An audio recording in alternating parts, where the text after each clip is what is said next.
Thank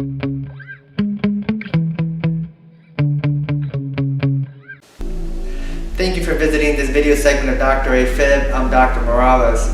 Today we're going to be talking about obesity, weight loss, and how it can influence your atrial fibrillation. Now, obesity is a big problem in the United States and worldwide, and it influences a lot of health conditions. People with obesity are much more likely to develop high blood pressure, diabetes, sleep apnea, as well as heart disease. And heart disease, which can also include atrial fibrillation. Now, obesity can influence or increase your risk for getting atrial fibrillation in a variety of ways. One, like I said, it increases your risk of developing high blood pressure, diabetes, sleep apnea, and all those are risk factors for developing atrial fibrillation. However, the obesity itself has been determined that it can also influence you developing atrial fibrillation.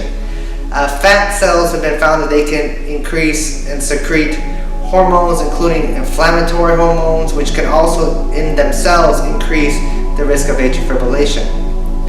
Now, for many years now, doctors have advised overweight patients who develop atrial fibrillation to lose weight. And it's been emphasized for a while now. However, in 2015, there was a very important clinical trial called the Legacy trial, which really helped to emphasize to doctors and patients why weight loss is such an important feature for the management of atrial fibrillation.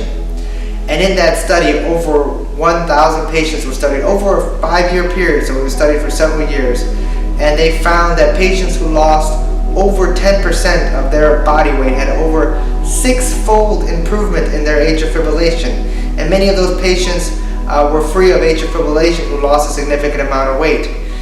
Not to say that everybody who loses weight is going to be completely free of atrial fibrillation, but it can dramatically improve your burden and your symptoms. And so the takeaway of that very important clinical trial shows that, one, weight loss is a very important feature of managing patients' atrial fibrillation, and it can incredibly improve your symptoms and the frequency of your symptoms with weight loss.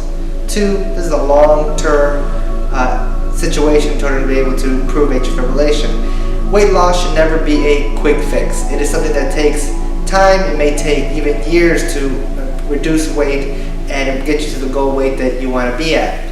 But clearly, reducing weight can have a significant improvement in your amount of atrial fibrillation. It is an important treatment strategy for the long-term management of patients with atrial fibrillation. Now, losing weight is easier said than done. There are many guidelines that people may need and advice people may need in order to be able to lose that weight, which I'm going to be talking about in my next segment when I talk about exercise and atrial fibrillation. Thank you for visiting this video segment of Dr. AFib. I'll see you next time.